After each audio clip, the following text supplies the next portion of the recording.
Vous le savez, à Podcast Science, on aime vous ravir avec toutes sortes d'anecdotes, de sujets, de concepts, tant qu'ils sont carrément scientifiques. Cette saison, nos émissions en roue libre sont axées sur les formes. Et comme on est un podcast amateur, qu'on n'est pas très à cheval ni sur la forme ni sur la fréquence, mais surtout sur le fond, on s'est dit qu'on allait vous faire une émission super carrée pour changer un peu. Au programme des chroniques de nos podcasts sciences préférés, au nombre de 4, comme les 4 côtés d'un carré par exemple, hasard je ne crois pas, et surtout la réponse au quiz du moment. Nous sommes le mercredi 19 novembre 2025, vous écoutez l'épisode 536 de Podcast Science, bienvenue.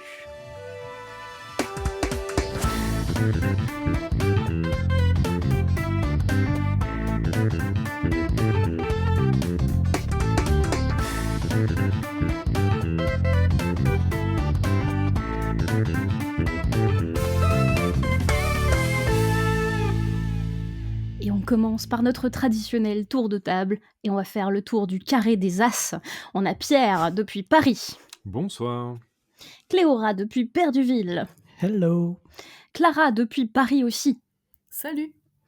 et c'est moi qui termine ces 4 angles de carré depuis Strasbourg, et Léa, et on a bien essayé de faire revenir Robin avec la thématique des roues libres cette année pour une chronique de maths qui aurait été tout indiquée, mais visiblement ça n'a pas suffi, et puis on n'avait pas assez de place parce qu'on était déjà 4. Enfin Robin, si tu nous écoutes, on t'aime quand même, reviens. Alors ce soir, 4 chroniques, et c'est Pierre qui va commencer avec une chronique sur des cellules qui se tiennent à carreaux. Tout à fait. Je vous en faisais la confession lors de ma chronique pour l'émission radio dessinée Science ou plaisir, pourquoi choisir ? En fait, je dois vous faire un aveu, je suis un poil maniaque. Pas étonnant lorsque l'on sait qu'une grande partie de mon travail de laboratoire consiste à aligner, classer des séquences de protéines. Alors oui, c'est moi le gars en soirée que vous allez trouver en train de trier les M&M's ou les confettis selon leur couleur. Je suis l'hurluberlu qui peut tailler des crayons pour qu'ils aient tous la même taille. Et enfin oui, n'en déplaise à Robin qui doit trouver les états des maraîchers merveilleux, moi je suis l'énergumène qui pense que les pommes, les tomates et les pamplemousses, c'est vraiment des fruits à la forme suboptimale. Alors quelle ne fut pas ma joie d'apprendre que certains fruits rentrent littéralement dans les cases, comme des pastèques carrés, qui sont vendus régulièrement au Japon, aux States et en Allemagne. Leur prix est prohibitif et leur goût pas fameux, mais quel plaisir à ranger! Il s'agirait de l'invention de l'artiste et horticulteur Tomoyuki Uno, inspiré par des productions du village de Zentsuji dans la province de Kagawa, qui aurait même déposé un brevet en 1977. En gros, on confine une pastèque en maturation dans un moule cubique, et je vous laisserai bien entendu dans les notes de l'émission un tutoriel pour faire pousser vos propres pastèques carrées, sachant que des versions en forme de cœur, pyramide ou Mickey existent aussi, compilées dans une magnifique page Wikipédia intitulée, je ne le mens pas, je ne l'invente pas, Légumes phénomènes. C'est un nom. Donc ce qui est un peu décevant, c'est qu'il s'agit ici d'un artifice pour rendre carrés des produits qui n'ont pas naturellement cette forme. Est-ce que des organismes carrés, ça n'existe pas Est-ce qu'on n'en a jamais trouvé ? Alors, malheureusement pour les fans de Minecraft, Cléora, n'est-ce pas, ça ne se bouscule pas au portillon. On pourra citer certaines étoiles de mer blessées qui prennent cette forme, mais c'est un peu de la triche quand même. Et si on plisse les yeux, on pourrait accepter l'exemple de certains poissons-coffres, comme le bien nommé Ostracion cubicus, mais en fait, si on est honnête, il faut admettre qu'il adopte plus une forme de rectangle tétrapaque qu'un véritable cube. En fait, c'est chez les microbes qu'on trouve les exemples les plus convaincants, notamment chez ceux du genre Haloquadratum, décrits en 1980 comme des bactéries carrées. Il s'agit en réalité d'organismes appartenant à un groupe frère appelé les archées et qui sont plus ou moins carrés. Donc, malgré leur nom, Haloquadratum, ce ne sont pas des bactéries, ce sont des archées. Mais selon moi, l'exemple le plus convaincant d'organisme carré, pour le coup, c'est bel et bien une bactérie. Elle s'appelle Candidatus thiosymbion cuboideus, et cette bactérie se retrouve dans un milieu de vie un poil particulier, car elle est symbiotique d'un ver nématode, notre nom des vers ronds, un ver nématode marin guadeloupéen du genre Catanema. Et cette bactérie, elle pullule sur sa cuticule, l'équivalent de sa peau. Pour s'y attacher, elle utilise des structures d'adhérence appelées fimbriers, et les chercheurs l'ayant découvert pensent qu'il pourrait s'agir d'une explication de la forme particulière qu'elles adoptent. En fait, maximiser la surface d'adhésion tout en limitant la possibilité d'être décrochées lorsqu'elles s'agencent les unes aux autres pour former une sorte de monocouche bactérienne. Mais pour défendre son précaré, pas question de proliférer dans n'importe quelle direction. À chaque division cellulaire, ces bactéries s'allongent le long de la cuticule du ver, formant temporairement un chapelet de deux perles carrées, puis se scindent pour donner deux bactéries filles adoptant la même forme cubique d'origine. Le comble donc, c'est que bien qu'on ait trouvé quand même des bactéries idéales pour le rangement, en se divisant, ces bactéries cubiques s'organisent comme la pire chaussée pavée. C'est une catastrophe. Je montrerai des images encore une fois sur les notes d'émission, mais imaginez vraiment un travail de sagouin sur du macadam. C'est exactement à ça que ressemblent les croissances monocouches de ces bactéries. Donc on ne peut pas compter sur la nature pour être carré en affaires. Qu'à cela ne tienne. Il existe des laboratoires qui sont spécialistes de la coupe au carré et qui cherchent à faire pousser des organismes selon cette forme.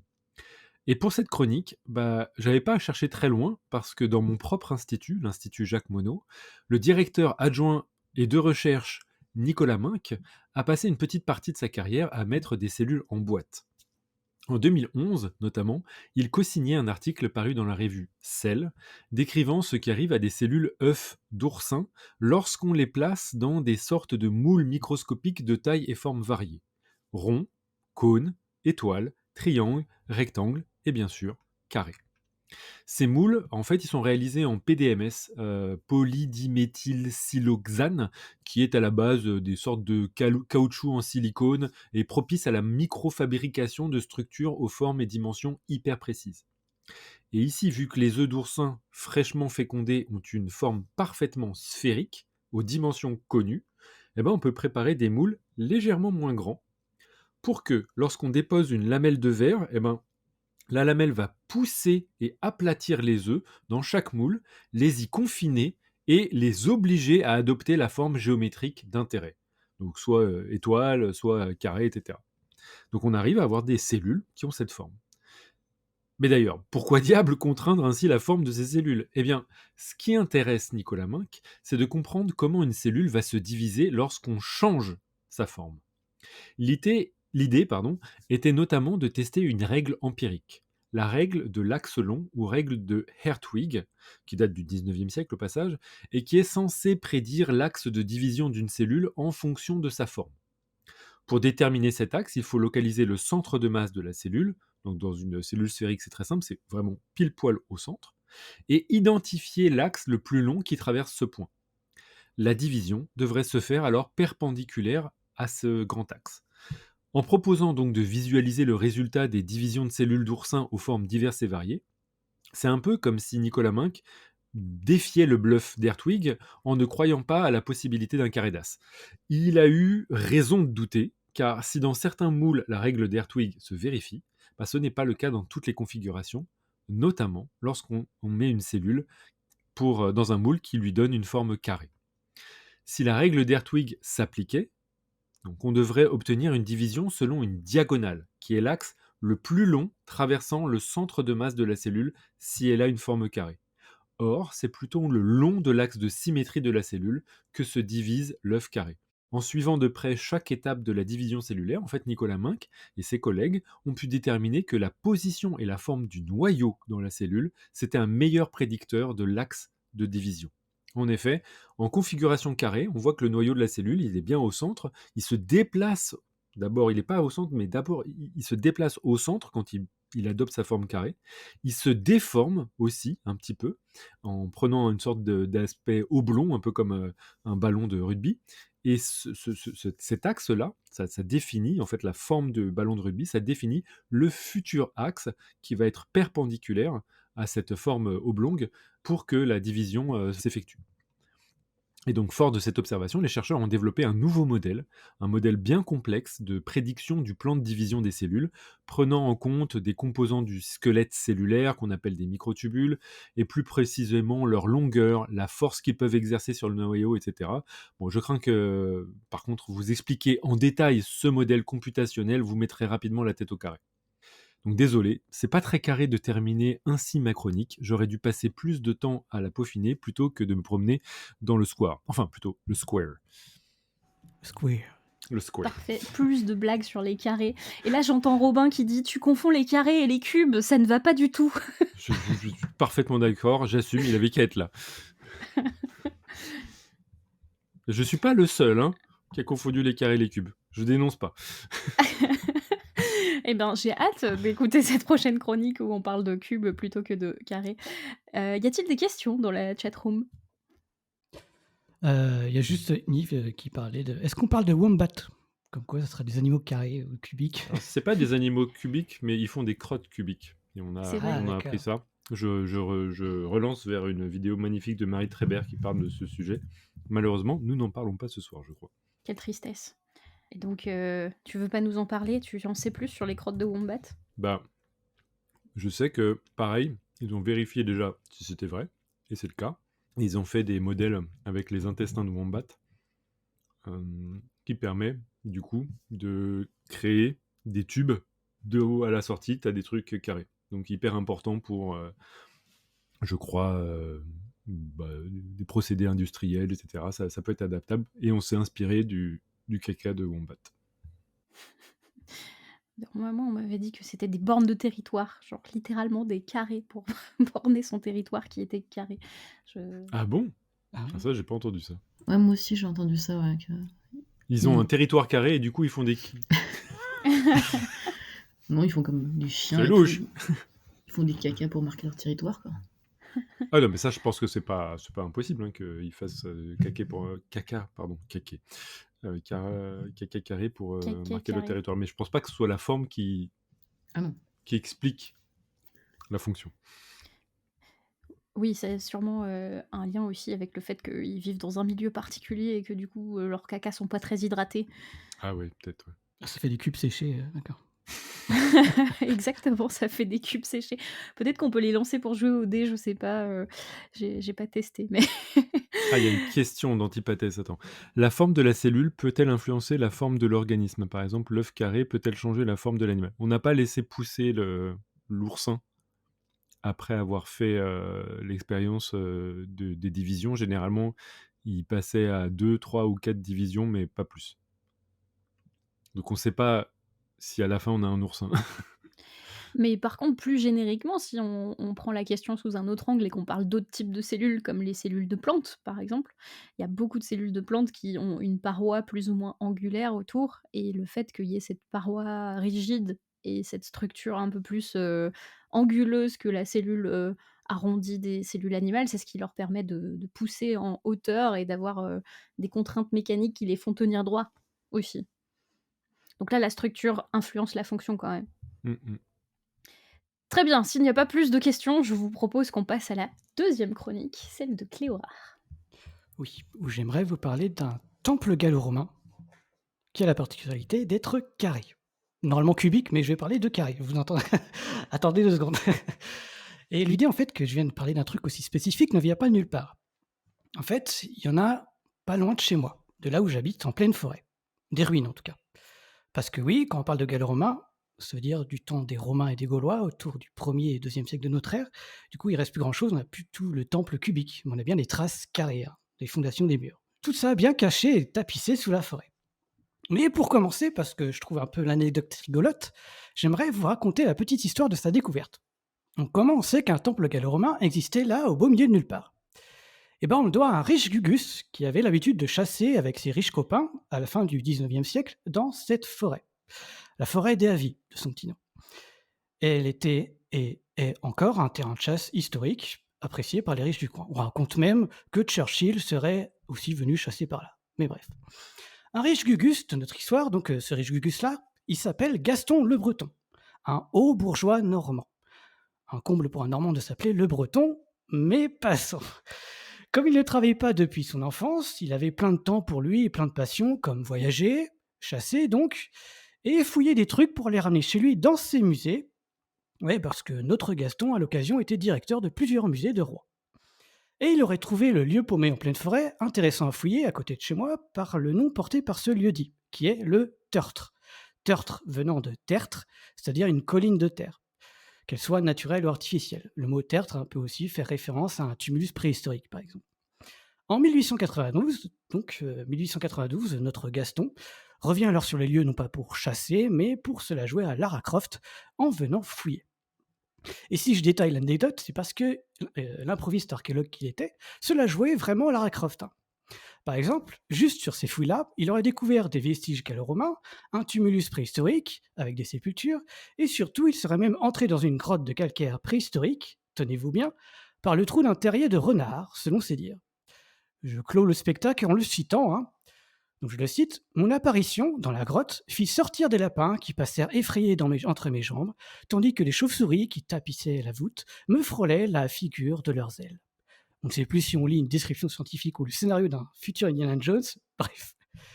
Au milieu de ces aventures rocambolesques, tout ça là, il décrit donc les ruines d'un bâtiment manifestement gallo-romain, en y retrouvant sur place les tuiles typiques associées à cette époque, en plus d'autres mobiliers typiquement gallo-romains que je ne décrirai pas ici.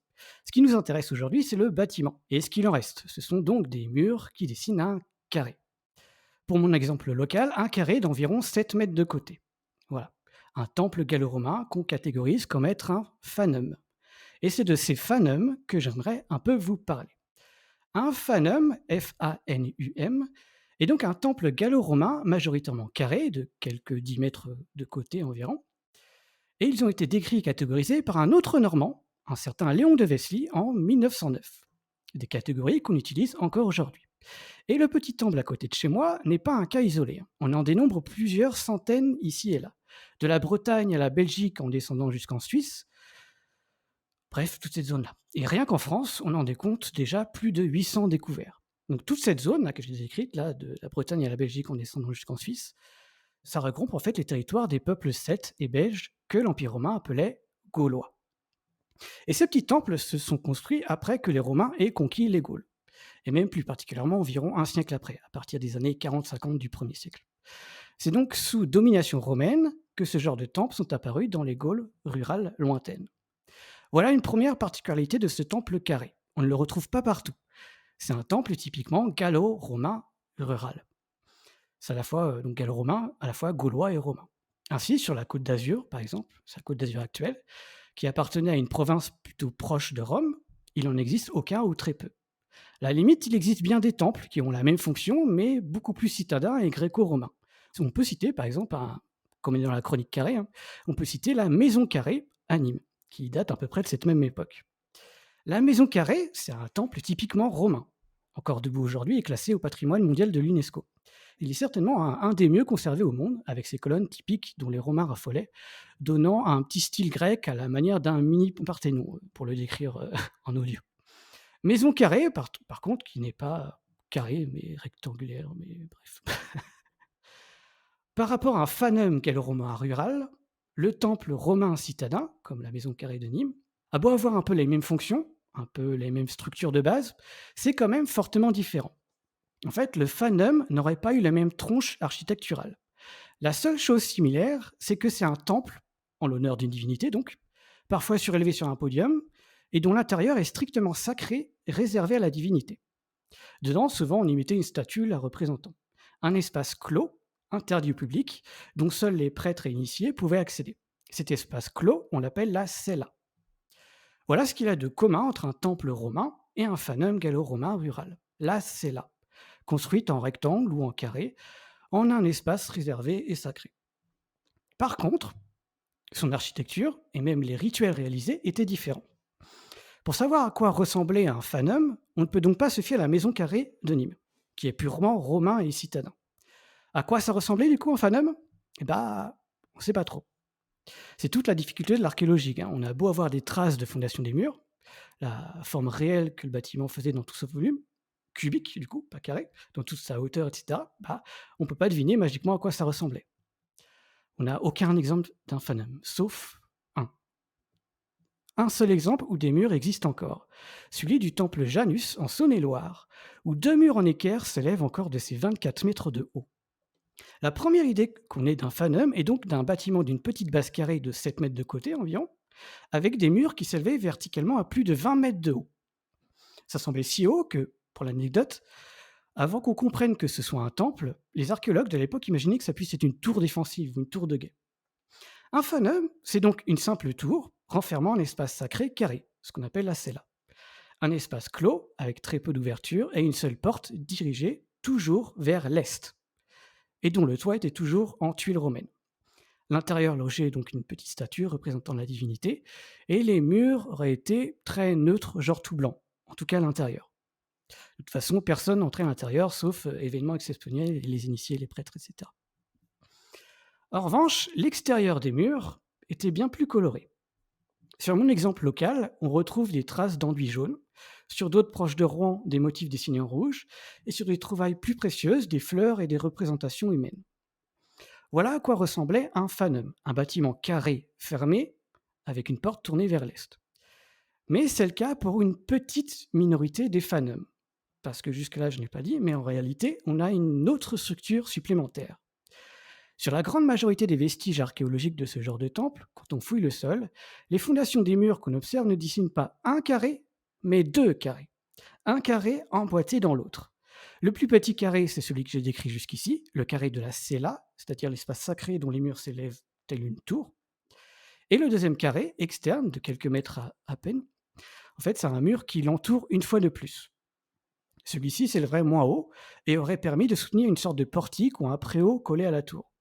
Ça permettait alors d'offrir un espace abrité collé à l'espace sacré tout autour. Ce nouvel espace entourant la cella, on l'appelle la galerie. C'est les 2 mots-clés en archéologie, cella et galerie. Et en fait, cette galerie qui entourait la cella, c'était une sorte de couloir ou un déambulatoire. Et ça, c'est typique des temples gallo-romains, de ces fanums. On ne le retrouve pas sur les temples romains comme la maison carrée à Nîmes. Autrement dit, ce besoin d'avoir un couloir périphérique longeant le bâtiment sacré devait être quelque chose spécifiquement lié à la culture gauloise. Dans les faits, en fait, on ne sait pas trop à quoi ce couloir périphérique servait. Mais la meilleure hypothèse qu'on en garde, c'est que, en fait, à la base, le rituel celte de base aurait été de tourner autour du lieu de culte. Rituel qui aurait été gardé au temps gallo-romain et dont les temples ont été structurellement adaptés. Ce second carré renfermait donc réellement un couloir déambulatoire à proprement parler. Chez les gallo-romains, donc, ça ne tourne pas rond, mais en carré. Un des arguments allant dans ce sens étant aussi l'usure des sols, tellement qu'il était foulé. Donc je me répète, mais on parle donc bien d'un temple gallo-romain, mélangeant un peu les 2 cultures, celle gauloise celte et celle romaine s'imposant au quotidien. Avec un gros mot, on parle de romanisation. L'Empire romain se réapproprie les sites religieux celtes pour les remettre à sa sauce, quitte à faire des mélanges entre les divinités locales et les divinités romaines. Dans la pratique, de ce que j'en comprends, on mixait littéralement un peu tout. Par exemple, Mercure, Mars ou Apollon étaient souvent vénérés sous leur nom romain, mais aussi mixés au nom des divinités celtes locales. Une sorte de créolisation, de syncrétisme ou de métissage culturel. Ce sont les mots qu'on retrouve dans la littérature scientifique, où il y a vraiment un mélange des 2 cultures. Et donc ça, c'est au niveau de la culture et des divinités, mais on a la même chose donc au niveau de l'architecture, où la standardisation romaine s'adapte aux rituels celtes locaux. Donc, depuis l'occupation romaine, on remplace les lieux de culte celtes, ouverts et en bois, par un temple en dur, en pierre, maçonné et fermé, ce fameux fanum, avec la romanisation, mais en gardant un certain couloir ouvert. Donc on mélange un peu les 2 cultures avec la culture gauloise. Le fanum est donc plus qu'un indice de lieu de culte, c'est un indice archéologique de romanisation des Gaules. Avoir son petit temple fermé, son autel et sa statue et sa divinité, tout ça, c'est très romain. Et de manière encore plus générale, c'est toute l'organisation spatiale du sanctuaire qui s'est petit à petit modifiée aux normes romaines. À côté d'un point d'eau, pas loin d'une voie romaine, et très souvent en hauteur, etc. Et enfin, pour terminer, plus vastement, le terrain sur lequel le temple est construit, est lui aussi sacré et délimité, tel une parcelle de cadastre, qui, elle, peut aussi être carrée. Donc voilà, si ça ne fait pas assez de carrés dans cette chronique, c'est pas mal. Donc pour résumer, un fanum est une sorte de tour carrée entouré d'un déambulatoire carré et qui pouvait parfois être construit sur une parcelle sacrée elle-même délimitée de manière carrée. Mais ce n'est pas une généralité. Pour être très carré et honnête dans ma chronique, en réalité, un fanum peut être construit sous d'autres formes. Certes, le carré est la forme majoritaire qu'on retrouve en archéologie, mais il pouvait tout aussi bien être rectangulaire, octogonal ou circulaire. Voilà. Donc si vous habitez en Europe de l'Ouest et que vous trouvez les vestiges d'un carré emboîté dans un autre, que ce soit en forêt, dans un champ ou sur une image satellite, il y a des chances que ce soit un fanum, ce fameux temple gallo-romain. Eh ben, on va tous jouer Lara Croft du coup. Et moi, je suis mind blown tout d'un coup de comprendre l'étymologie du mot profaner. Oui, ça vient de là, tout à fait. Ah bon? Ouais, ça vient de fanum, tout ça. Et comme quoi, c'est un lieu sacré. Profanum devant le fanum. Ouais. Waouh! Mais du coup, fanum, il y a une étymologie précise? Je l'ai cherché, mais j'ai plus en Ah, tête. ben voilà, il fait chier, lui, à poser ses questions à la con. Bah, c'est le nom du temple, quoi. Oui, mais pourquoi ça s'appelle fanum? Ouais, bon, bref. Tu vois, parce que profaner, tu viens de décortiquer, mais ça se trouve, fanum, c'est encore. Le terme a été emprunté par les archéologues modernes au latin fanum, vocable désignant précisément le lieu consacré par la formule solennelle des augures et fatum à quelque divinité. Voilà ce que me dit Wikipédia. Ça vient du latin fanum. Ok. Antipatès réagit à la chronique de Cléora en disant c'est la romano-leximatisation des lois du marché. Oui. Je sais pas si vous avez la ref. Oui, c'est clair. Mais oui, c'est clair, on est d'accord. Ok, il n'y a pas d'autres questions dans le chat, je crois. Trop carré la chronique. Merci pour cette aventure en terrain gallo-romain.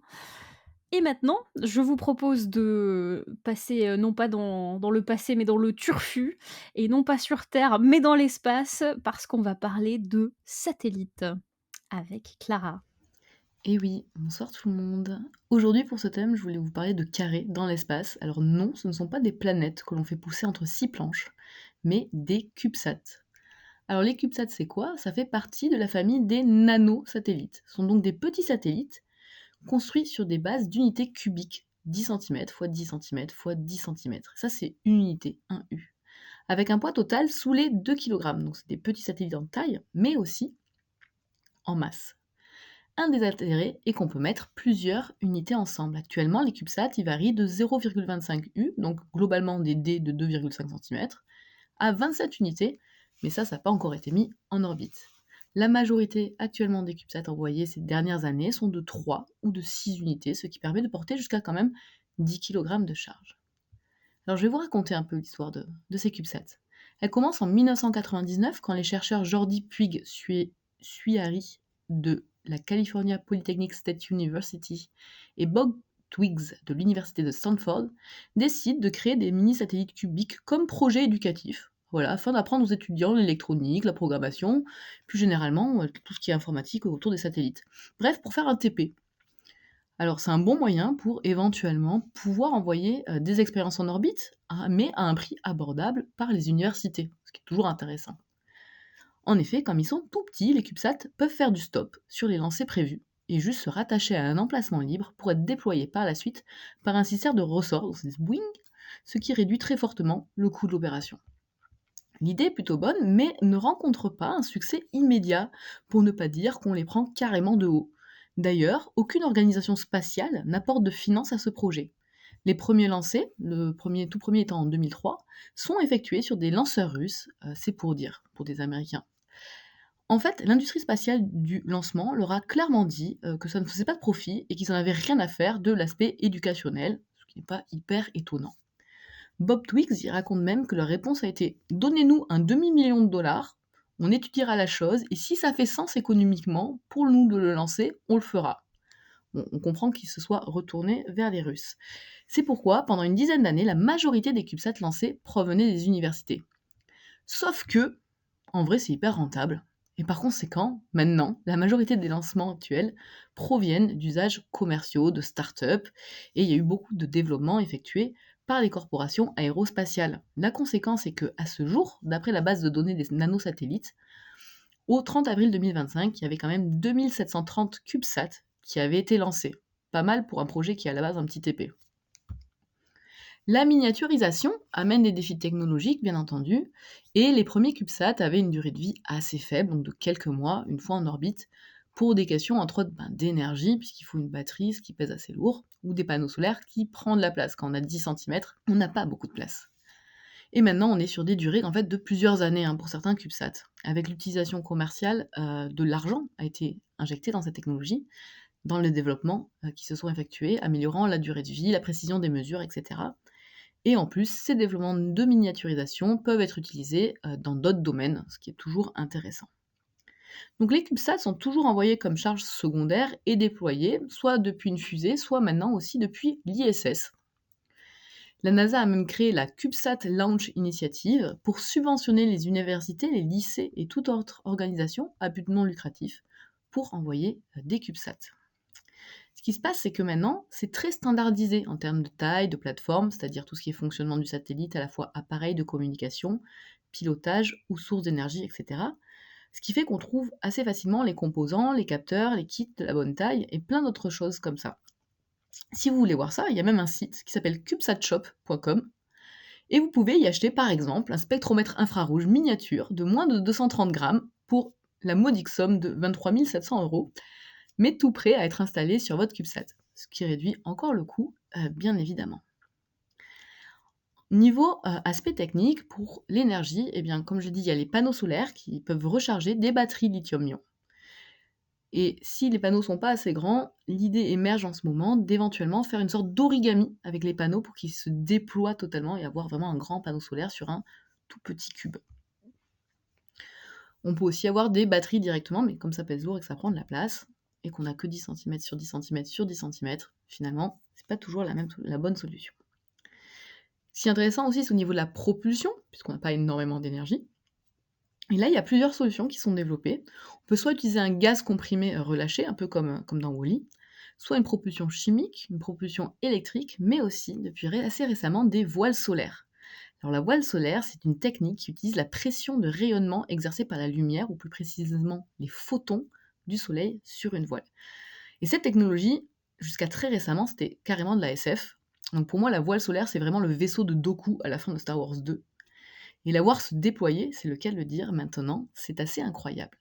C'est d'ailleurs grâce à la technologie CubeSat qu'on a pu démontrer la faisabilité technologique des voiles solaires avec NanoSail D2 en 2010, puis LightSail 1 en 2015 et LightSail 2 en 2019.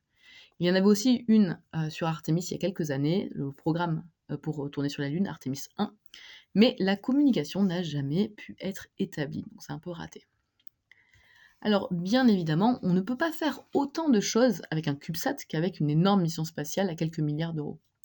Cependant, ils ont de multiples utilités dans divers domaines comme la communication, l'observation de la Terre, les projets éducatifs, bien sûr, dont on a déjà parlé, le militaire, la recherche scientifique ou la démonstration technologique. Alors, ce qu'on veut dire avec la démonstration technologique, c'est par exemple, comme j'ai dit, pour les voiles solaires, mais ça permet aussi de faire des tests pas chers en orbite. Il faut savoir que toute nouvelle technologie développée pour le spatial doit passer différents niveaux de maturité technologique avant d'être embarquée pour des missions spatiales d'envergure.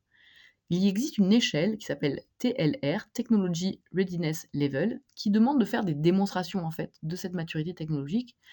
Et selon la taille, on peut comprendre qu'un envoi par CubeSat, c'est quand même moins risqué, surtout s'il faut en faire plusieurs avant d'atteindre les résultats désirés et qu'on ne veut pas épuiser tout notre budget juste dans ce type d'expérience. Au niveau des expériences scientifiques, on peut par exemple observer la dégradation de molécules ou de matériaux en orbite, ce qui est intéressant parce qu'on s'affranchit alors d'une partie de la protection de notre atmosphère. C'est à cet effet que des CubeSats ont été fabriqués par exemple au campus spatial de l'université Paris-Est Créteil. Alors je les connais parce qu'ils sont à côté. Mais oui, les universités françaises ne sont pas en reste pour les CubeSats, avec une petite mention spéciale au centre spatial de l'université de Montpellier qui a déjà lancé 7 CubeSats. Un autre exemple est celui des CubeSats portant un petit observatoire pour faire de l'astronomie. Les CubeSats sont utiles en astronomie pour étudier le rayonnement des étoiles, le fonctionnement des aurores boréales, les exoplanètes et autres. Le problème des télescopes sur Terre, c'est qu'ils n'ont pas accès à toutes les fréquences dans le lointain infrarouge, dans certaines fréquences UV ou encore les radiofréquences, du fait de l'absorption par l'atmosphère terrestre. Donc, on se met au-dessus, et comme ça, on peut atteindre des fréquences qui nous intéressent.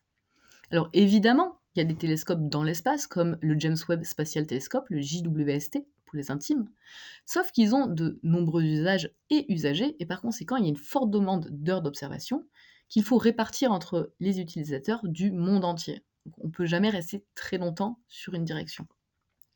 Alors que par exemple, PicSat, un petit CubeSat français de 3 unités, peut observer en lumière visible de potentiels transits de la planète géante Beta Pictoris b, voire même ses lunes. Donc ça, c'est une exoplanète qui devait être observée par ce petit CubeSat, donc qui a été mis en orbite en 2018. Malheureusement, il s'est arrêté de manière prématurée 2 à 3 mois plus tard, mais il se trouve que depuis 2022, après 4 ans sans donner de nouvelles, il s'est remis à envoyer des informations. Donc il peut potentiellement être réutilisé. Voilà, coup de bol. L'utilisation pour l'observation des exoplanètes est assez courant, c'est le cas d'autres CubeSats. Je vais vous parler de QUTE, le Colorado Ultraviolet Transit Experiment de 6 unités, qui a été lancé en 2021 et qui a effectué des mesures pendant 27 mois. Et j'en parle parce qu'il a surtout un logo beaucoup trop mignon, avec un petit nounours et des arcs-en-ciel. Ça s'appelle QUTE en même temps. Alors là, je vous parle de cubes que l'on met en orbite autour de la Terre, mais les CubeSats sont maintenant aussi déployés plus loin. Et dans les appels pour les futures missions spatiales, il y a clairement des appels du pied pour ce type de projet d'envoi de petits instruments avec petites charges utiles. Et c'est vraiment le concept type CubeSat qui seront sûrement emportés. Alors c'était un projet pour la mission Europa Clipper qui a été lancée vers Europe, une des lunes glacées de Jupiter, en octobre 2024, même s'il me semble que la version finale de la mission n'y était pas. En tout cas, ça a déjà été effectué puisqu'il y a la mission Marco pour Mars Cube One qui a été lancée en 2018 et qui consistait en 2 CubeSats expérimentaux de 6 unités pour un poids total de 13,5 kg avec des panneaux solaires et des batteries. Donc ces 2 CubeSats, Marco A et Marco B, surnommés Eve et Wally, ont permis de faire des tests de relais de télécommunication entre la Terre et la sonde InSight, qui elle s'était déposée à la surface de Mars. Et un d'eux a même été utilisé pour prendre des photos de Mars et de ses 2 lunes, Phobos et Deimos. Alors quel est le futur de ces CubeSats, puisque le nom de CubeSat ne fait qu'augmenter? Et bien dans les petits projets un peu sympas, il y a le projet d'un CubeSat en bois. Voilà, c'est le côté écolo du CubeSat. On pense aussi éventuellement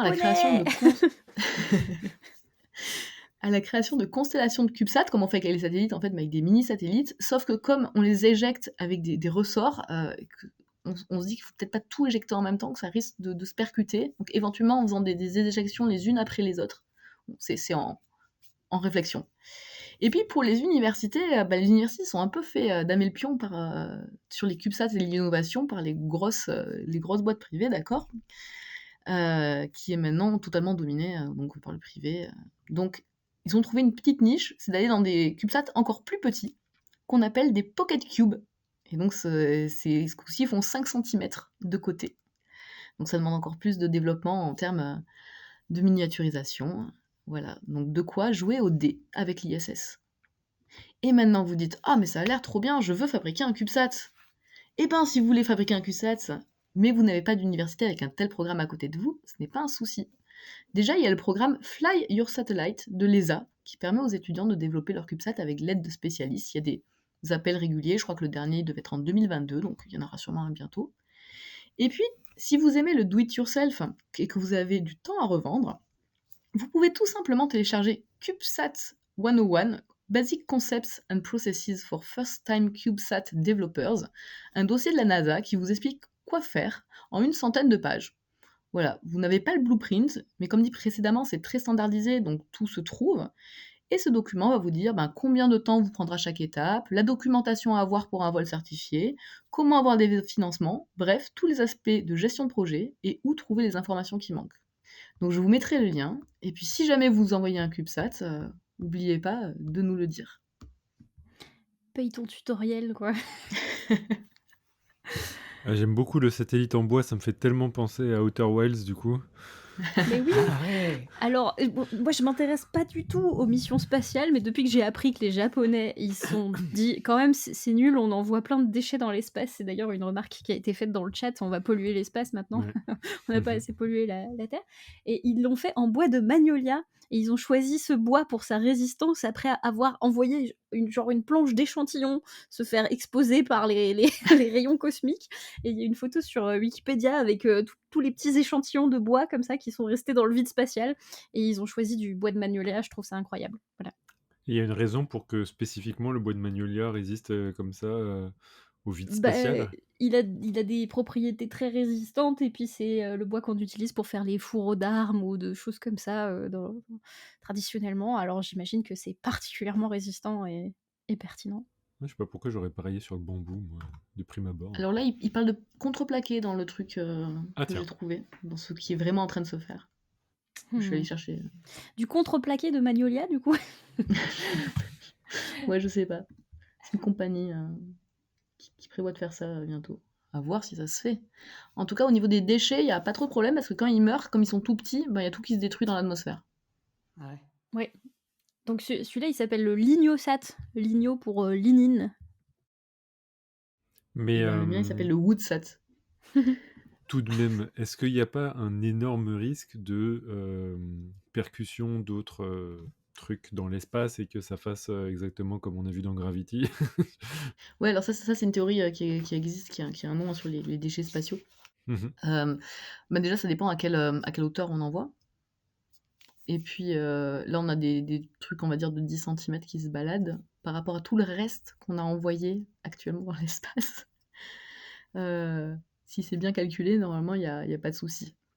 Je pense que c'est pas celui qui est le plus problématique actuellement. Et est-ce Ok. qu'un CubeSat en bois fait moins de dégâts qu'un CubeSat en autre chose? Ah ah! Faut tester. Ce ne sera pas le prochain quiz du moment. Ok, bah s'il n'y a pas de questions, on peut passer à la dernière chronique de l'émission. Dernière vraie chronique, et puis ensuite on passe à la réponse au quiz. Donc, est-ce que vous êtes prêts? Alors, j'ai cherché longtemps comment parler de carré en parlant de plantes, évidemment, parce qu'on change pas une équipe qui gagne. Et je me suis dit que j'allais vous faire un peu de botanique de terrain ce soir. Voilà.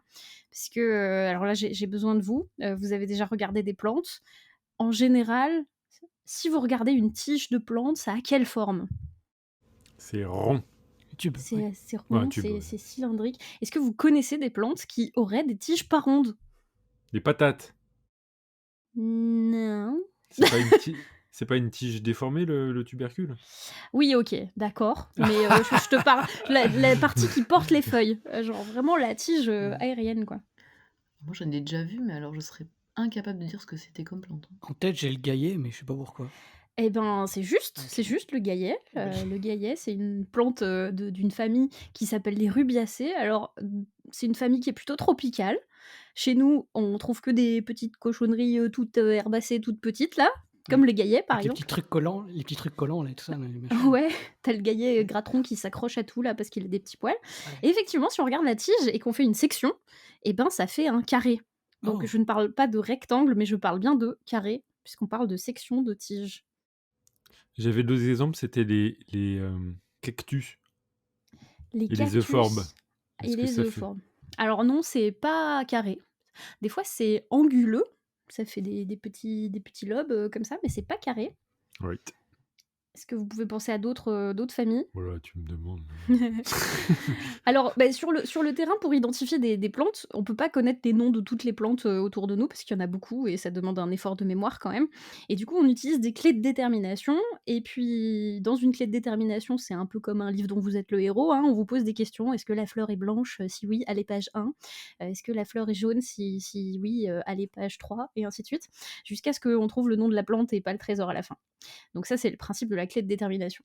Mais des fois, c'est aussi super long d'aller chercher dans une clé de détermination, parce que il faut faire tout le chemin depuis le début, et il faut faire ça pour trouver la famille botanique, et il faut faire ça aussi pour trouver le nom de l'espèce. Donc ça peut prendre du temps. Et donc, sur le terrain, il y a certaines familles qui sont très communes, pour lesquelles on apprend en fait des critères visuels, des critères de mémoire. Et il peut y avoir la couleur ou la forme de la fleur, par exemple, et il peut aussi y avoir la forme de la tige. Et pour certaines plantes, c'est hyper utile. Et il y a une famille botanique, principalement, dont un des critères, c'est d'avoir une tige carrée sur le terrain, et c'est la famille des Lamiacées. Les Lamiacées, c'est une grande famille de plantes qui sont généralement aromatiques. Donc, dans la famille des Lamiacées, vous allez trouver tout ce qui est la menthe, le basilic, la sauge, le thym, la lavande, tout ça. Et là, je vais vous dire, toutes ces plantes ont une tige à section carrée. Ah oui. Alors ça, Tout le monde va aller checker sa petite jardinière en rentrant. Alors, c'est pas le seul critère pour être dans la famille des Lamiacées, parce que certaines familles peuvent avoir des fois des plantes à tiges carrées, des espèces qui ont des tiges carrées. Mais chez les Lamiacées, c'est en général un critère très important. Les Lamiacées, on les reconnaît parce qu'elles ont des tiges à angle droit, quadrangulaires, section carrée. Souvent, elles ont des poils, c'est aussi un critère.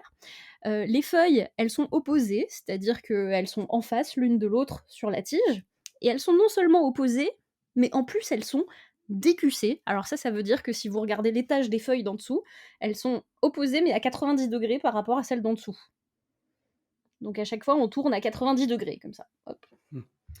Et cette disposition, elle est directement liée au fait que la tige est carrée. Si vous avez 4 faces, du coup vous pouvez mettre 2 feuilles sur 2 faces opposées, et ensuite 2 faces sur d'autres feuilles opposées. Le critère supplémentaire, c'est aussi qu'il faut regarder les graines. Si vous avez 4 graines sèches au fond de la fleur, si ça se développe en 4 graines, c'est ce qu'on appelle un tétrachène, et c'est aussi un critère pour identifier la famille des Lamiacées. Et quand vous avez cette combinaison de critères, vous êtes sûr que vous êtes dans cette famille, et ça vous fait prendre un super raccourci dans la clé de détermination, et vous êtes très content. J'ai une blague de vieux. Vas-y. Est-ce que les tétraquènes sont survivants de l'enfer? Ken le survivant? Oui, très bien. C'est tout pour moi. Merci Pierre Carner. Donc, bref, ça c'est un critère de terrain pour reconnaître les Lamiacées, et elles ont ces tiges carrées. On trouve aussi des tiges carrées un peu moins fréquemment que chez les Lamiacées, mais quand même dans certains genres, chez les Verbenacées. Les Verbenacées, c'est la famille de la verveine, dont vous connaissez peut-être la verveine officinale.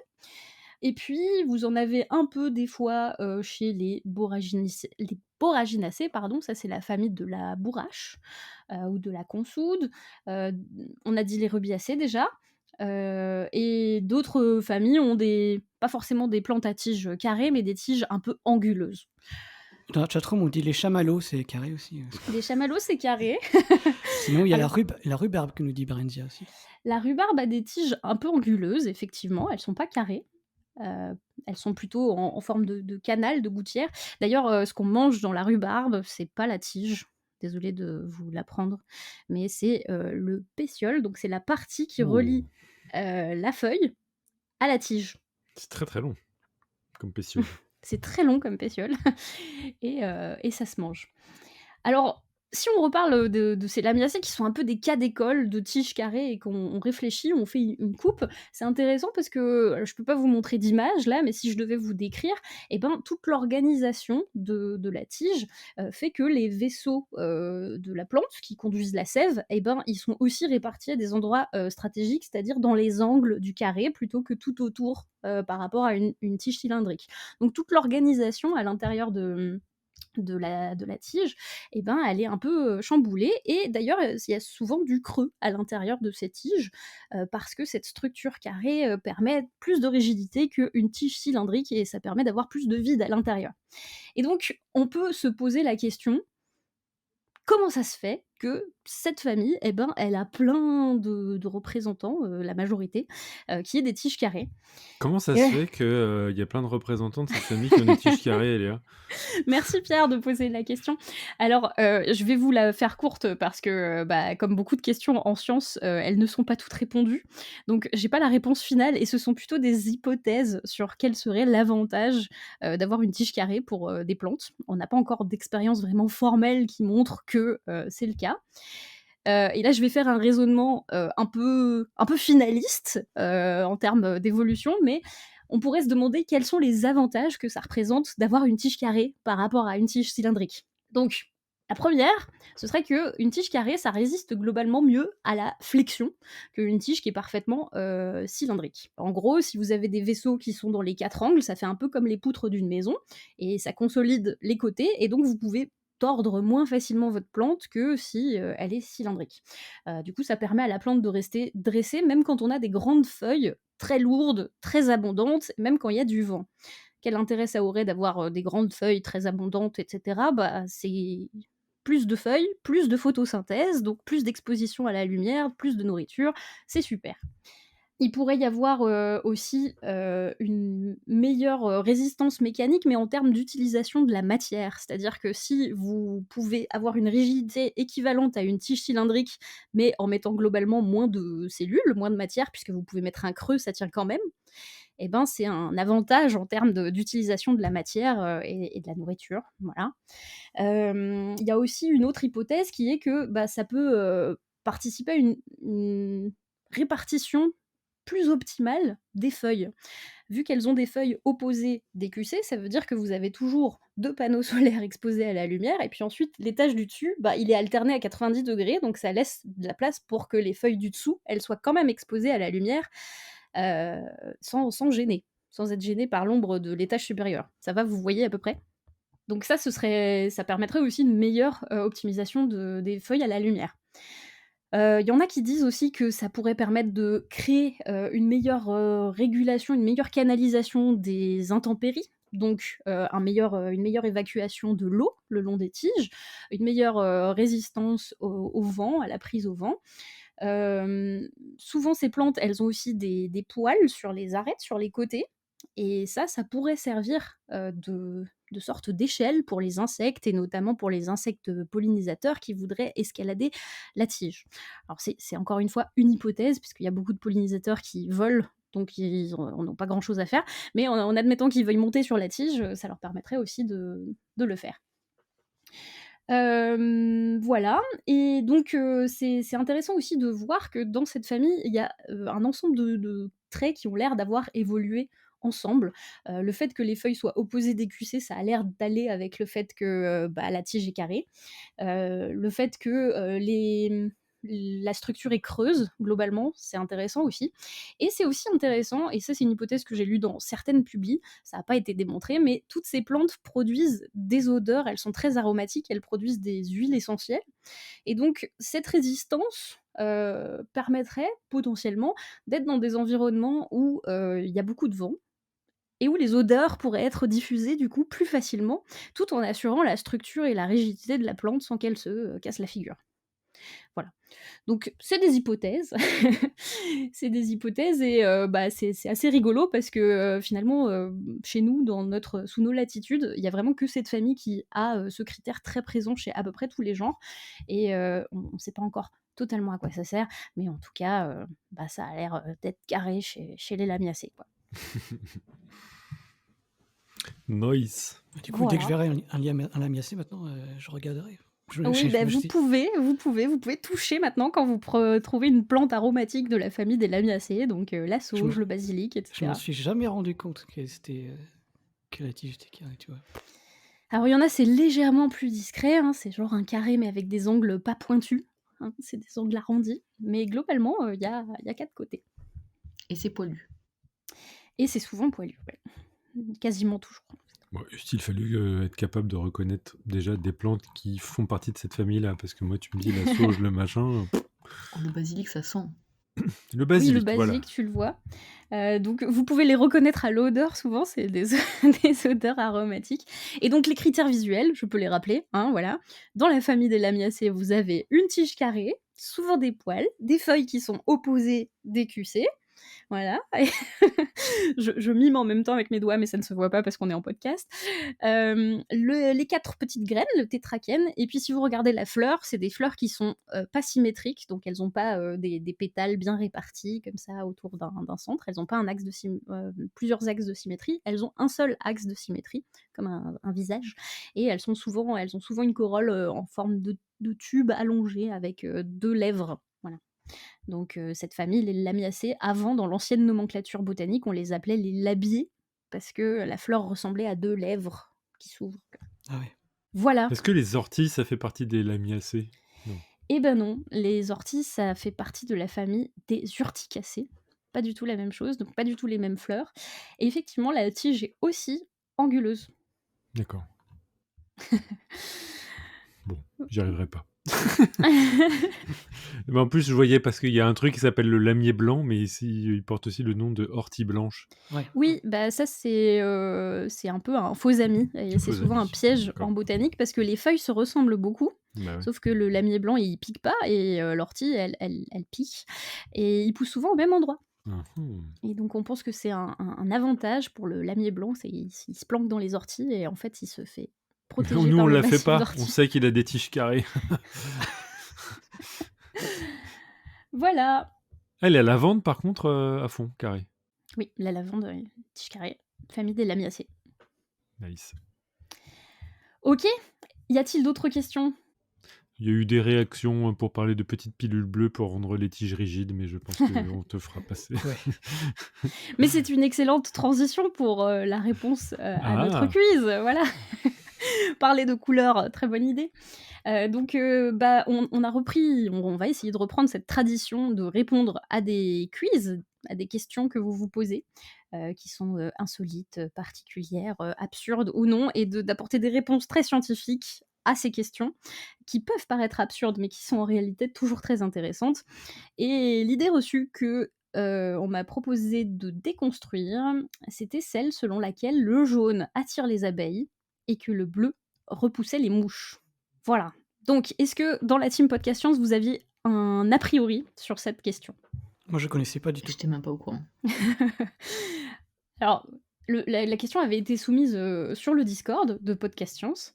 Et moi aussi, j'avoue que j'ai été interloquée parce que bah, d'où vient cette idée reçue d'abord. Donc, j'ai un peu cherché. Et effectivement, ça et là, en regardant les articles sur le grand internet mondial où on trouve à peu près tout et son contraire, hein, j'ai vu des gens se plaindre sur des forums Reddit ou quoi, que lorsqu'ils mettaient des t-shirts jaunes en randonnée, ils étaient couverts d'abeilles. Mais d'autres disaient qu'ils étaient plutôt couverts de mouches. Alors du coup, je me suis posé la question, est-ce que les insectes sont plus visibles par contraste sur un t-shirt jaune que sur un t-shirt noir? Je me suis vraiment posé la question. Ou est-ce que la couleur a réellement un effet sur le fait d'attirer les abeilles? On dit aussi que, parfois, ben, les volets, les charrettes agricoles ou d'autres, items à la campagne sont peints en bleu parce que cette couleur, éloigne les mouches, les moustiques, et cetera. Alors pareil, est-ce que c'est juste culturel ou est-ce qu'il y a un vrai fondement à cette pratique? Donc, je vous propose de décortiquer ça en 2 aspects. Déjà, je suis allée éplucher des articles pour savoir si, de 1, les mouches et les abeilles étaient déjà capables de voir réellement les couleurs et si oui, lesquelles? Ça pourrait aider et de 2, est-ce qu'elles ont réellement une préférence, pour, l'une et l'autre, des couleurs dans leur, comportement? Voilà. Donc déjà, allons voir, avec quoi elles voient. Donc une abeille, une mouche, c'est bien, elles ont un point commun, ce sont des insectes et les yeux d'insectes, ça se passe, de façon un peu particulière, hein, c'est pas comme nous. Donc je suis allée voir, je me souvenais plus trop de ça, mais effectivement une abeille, ça a 5 yeux. Voilà, j'avais oublié ça. Elles ont 2 yeux composés, donc les yeux composés, c'est les gros machins que vous voyez sur le côté et qui font très flipper. Des yeux qui sont composés de petites sous-parties, qu'on appelle les ommatidies et ils ont 3 yeux simples au sommet de leur tête, qu'on appelle les ocelles. Donc les 2 premiers yeux, ça leur permet de voir l'environnement, un peu comme nous on le verrait, mais en plusieurs morceaux puisqu'ils ont plusieurs, récepteurs différents qui sont agrégés les uns aux autres. Ça leur permet de réagir immédiatement à ce qui se passe, alors que les 3 autres, ça leur permet plutôt de détecter la lumière polarisée, son intensité globale, de faire des niveaux. Tout ça, ça leur permet globalement de voir le monde de façon beaucoup plus nuancée que nous et on peut pas vraiment se représenter comment voit un insecte, parce que fondamentalement, c'est un peu plus badass que nous. Alors si on essayait de compiler, toutes les informations que verrait un insecte dans une photo perceptible pour nous, les fleurs, qui nous paraissent unies à l'œil nu par exemple, eh ben, elles apparaîtraient en réalité très contrastées, avec des formes et des motifs qui se révèlent, qui tantôt miment une cible, un motif particulier, un organe sexuel de fleurs, un contraste très violent qui permet à l'insecte volant de l'informer de la disponibilité d'une récompense éventuelle ou de faire genre que il y a une récompense à visiter la fleur. Donc il y a des articles qui proposent de faire ça, d'essayer de reconstituer dans une photographie ce que verrait un insecte concrètement si c'était dans nos yeux. J'ai trouvé un article en particulier de 2021 de Lunau et al. Dans les Annales de botanique. Je vous mettrai le lien dans les notes d'émission. Et donc, c'est assez intéressant parce qu'on se rend compte que y a tout un univers imperceptible à nous qui est perceptible par les insectes, déjà. Alors, il y a aussi des chercheurs qui se sont posé la question de qu'est-ce qui se passe si on enlève cette notion d'ultraviolet et de polarisation de la lumière? Est-ce qu'elle voit vraiment les couleurs? Donc ça, c'est un article de Adrian Orridge en 2015 dans le journal iBrain. Et en fait, ils ont essayé de faire des tests de perception. Alors, j'ai plus trop en tête le protocole expérimental, mais leur résultat, c'est que les abeilles, elles peuvent apprendre à distinguer des surfaces qui sont noires, grises, blanches, de couleur, même si on enlève les signaux ultraviolets. Et que pour s'orienter, elles utilisent aussi beaucoup les différences de contraste, les différences entre la clarté et les zones foncées, ainsi que les bordures et les formes géométriques visuelles pour faire des distinctions. Et elle suggère aussi que la couleur pure, donc la longueur d'onde associée à une couleur, c'est pas toujours nécessaire, hein. Elles peuvent se fier aussi à des indices comme le contraste, la texture des matériaux et tout ça. Donc ça montre vraiment que les capacités de discrimination visuelle des abeilles, c'est un peu plus complexe que seulement voir les couleurs, mais qu'elles sont quand même capables de les distinguer. Et donc, pour ensuite répondre à quelle couleur attire le plus les abeilles, il faut faire des expériences assez simples. Donc, il y a les entomologues pour essayer de comptabiliser les insectes. Souvent, ils installent des pièges, notamment le piège de Vane. Alors, ça ressemble, pour vous la décrire, à une sorte de mangeoire pour oiseaux, mais avec des fonds colorés. Et du coup, on va essayer d'attirer les abeilles pour rentrer dans un petit compartiment. Et là, dans ce compartiment, y a plusieurs options. Soit vous attendez qu'elles restent dedans et qu'elles meurent d'épuisement, soit carrément vous les faites tomber dans du liquide et là elles sont mortes et vous pouvez les récupérer. Bref, en installant ces pièges et en changeant de couleur, ils se rendent compte que c'est surtout les pièges violets et les pièges bleu-jaune, donc avec une association bleu-jaune, qui capturent le plus d'insectes et aussi le plus de diversité d'espèces d'abeilles. Donc, pas que le jaune. Le jaune, en fait, tout seul, ça marche très mal. C'est d'ailleurs le piège qui fonctionne le moins bien pour attirer des abeilles. Par contre, les pièges violets et les pièges bleu-jaune rayés, ça marche très très bien. Alors, si on regarde chez les mouches, qu'est-ce qui se passe? Alors, je suis tombée sur des articles assez intéressants en faisant des recherches pour cette chronique. Dans The Conversation, j'ai trouvé aussi une interview avec des chercheurs du Theobald Lab. Alors, eux, ils travaillent sur la neurobiologie et le comportement visuel des insectes. Et puis, ils répondent à une question très amusante qui est de pourquoi c'est si compliqué d'écraser une mouche avec une tapette, pour qu'on n'arrive jamais à, à écraser les mouches. Et en fait, il explique qu'on évalue souvent la vitesse de perception des mouvements des animaux ou des insectes à la capacité des photorécepteurs dans les yeux à enregistrer la lumière.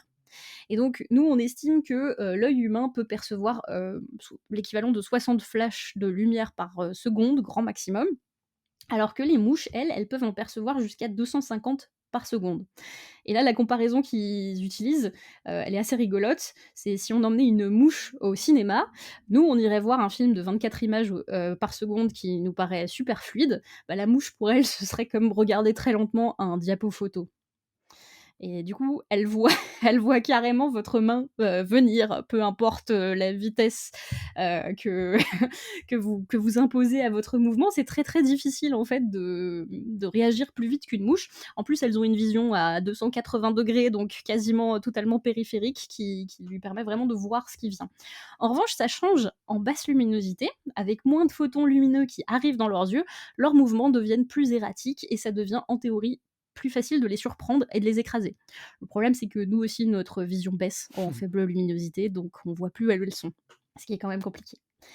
Bref, c'est probablement, pour, résoudre cette épineuse question de comment agresser les mouches correctement que des chercheurs se sont lancés dans l'optimisation des pièges à mouches. À quelle couleur choisir? Oui, ils ont tenté de répondre à la question. Donc concernant les couleurs, j'ai trouvé un article de 2012 par exemple dans un journal d'entomologie médicale, et ils se sont intéressés, d'une part à la réponse des yeux composés et des ocelles à plusieurs couleurs et ils ont trouvé que, les yeux de mouche sont plus stimulés par le blanc, le bleu, puis le jaune, le rouge, le vert et le noir. Par contre, en termes de comportement, alors là, je parlais juste de la perception des yeux, hein, donc l'activation des neurones suite, à l'exposition aux différentes couleurs. En termes de comportement, c'est sans appel. Les mouches, elles sont attirées par la lumière blanche et par la lumière bleue. Et par contre, elles sont repoussées par la lumière jaune. Si on ajoute des motifs de lignes noires, ça renforce l'attractivité de cibles visuelles bleues, qu'elles aiment bien, alors que si on rajoute des lignes jaunes, ça réduit l'attractivité du bleu. Donc vraiment, elles kiffent pas le jaune alors que ça les fait réagir. Ah ouais. Donc les informations, sensorielles qui proviennent de l'œil, composé eh ben, elles sont intégrées et elles orientent le comportement de la mouche et ben, elles répondent directement. Plus elles sont stimulées par une couleur, en théorie, plus elles y réagissent. Pour le bleu, elles vont vers cette couleur, pour le jaune, elles vont pas vers cette couleur. Donc ça contredit des expériences plus anciennes qui avaient été faites avec de vieilles méthodes, notamment en 1920 ou en 1980 et c'est ces expériences qu'ils avaient utilisées pour développer la couleur des fameux pièges à mouches, vous savez les scotch collants là que vous mettez au plafond et qui sont jaunes. En réalité, les mouches auraient pas tendance à aller vers cette couleur-là si on en suivait les instructions, il faudrait plutôt en faire des bleus. Donc le bleu ne repousse pas du tout les mouches, au contraire, il les attire. L'hypothèse, la plus courante qui expliquerait la préférence vers le bleu, d'ailleurs le bleu un peu plus flash parce qu'elle préfère le bleu, plus lumineux que le bleu foncé. Voilà, vous le savez maintenant. Ça viendrait probablement de la capacité des insectes à séparer l'information visuelle, de cette couleur par rapport au fond, qui dans la majorité des écosystèmes qu'on connaît est plutôt verte. Et c'est un peu le même phénomène que ce qu'on retrouve, pour, certains lémuriens par exemple. Je sais plus si j'en avais déjà parlé dans une chronique, mais il y a des lémuriens à Madagascar, qui consomment les fruits d'un palmier, l'arbre du voyageur là, Ravenala madagascariensis, il a un nom difficile à dire, qui sont vraiment bleu fluo pour que ces lémuriens qui voient spécifiquement le bleu par rapport au vert, eh ben, ils puissent les trouver et les consommer. Voilà.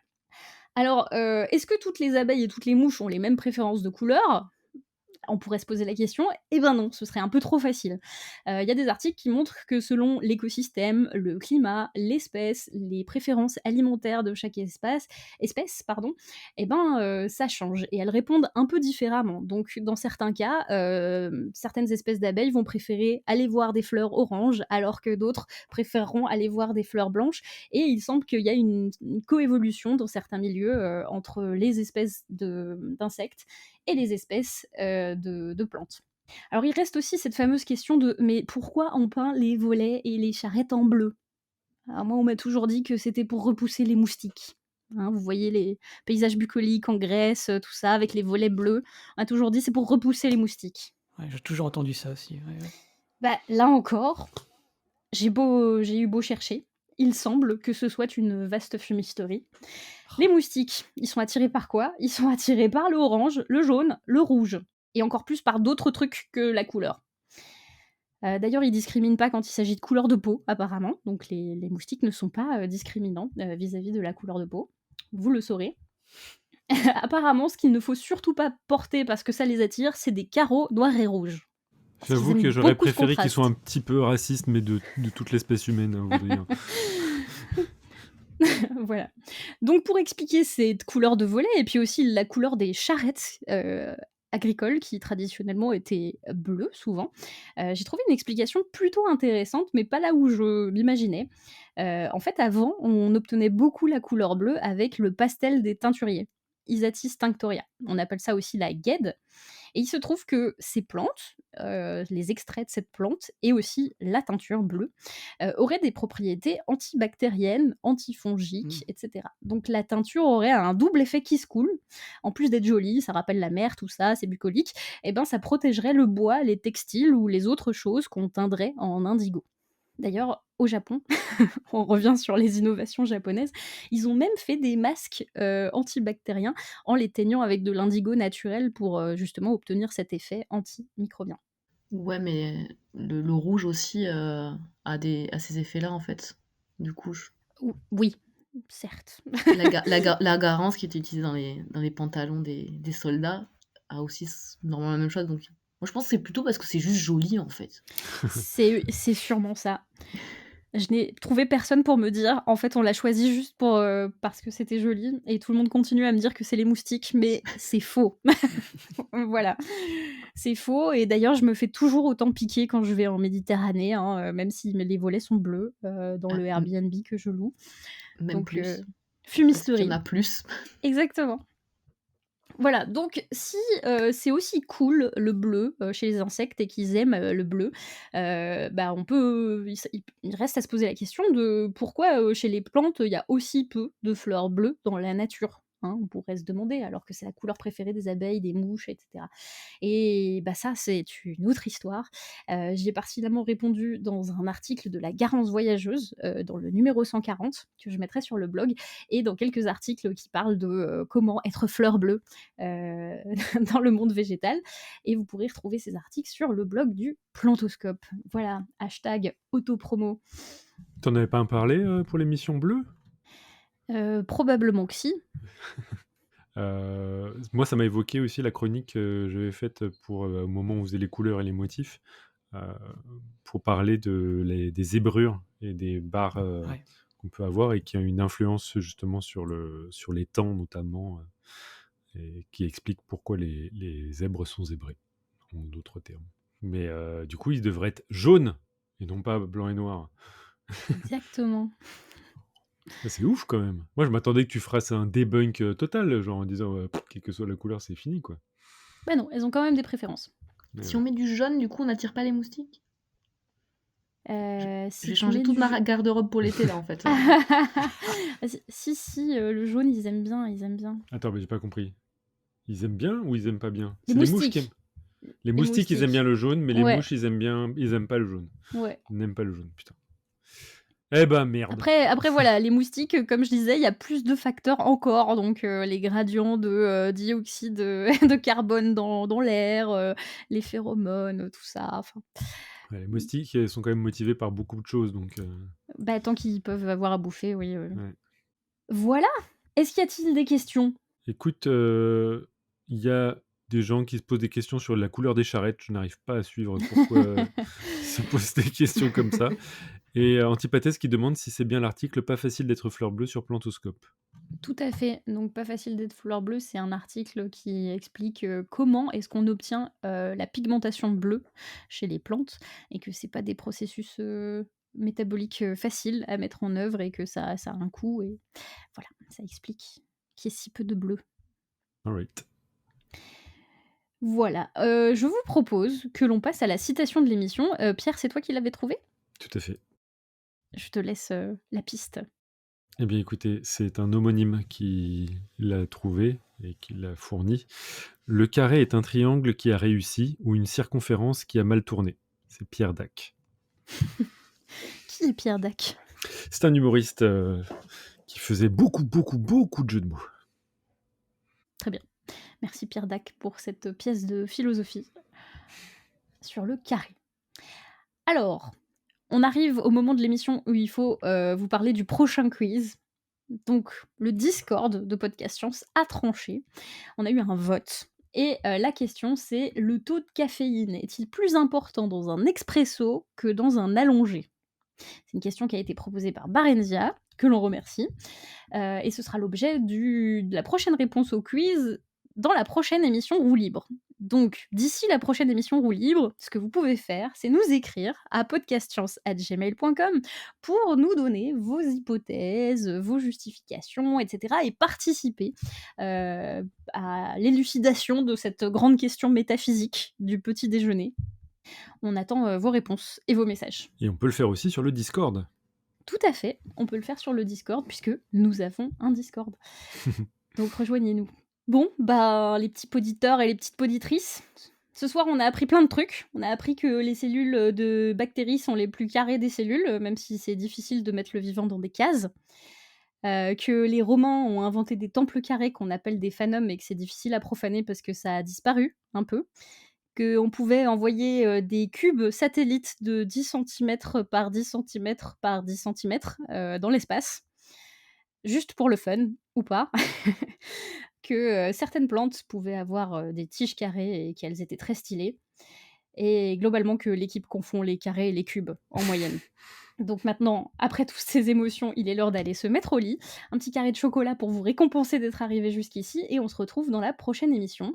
Merci encore de nous suivre épisode après épisode pour toujours plus de science.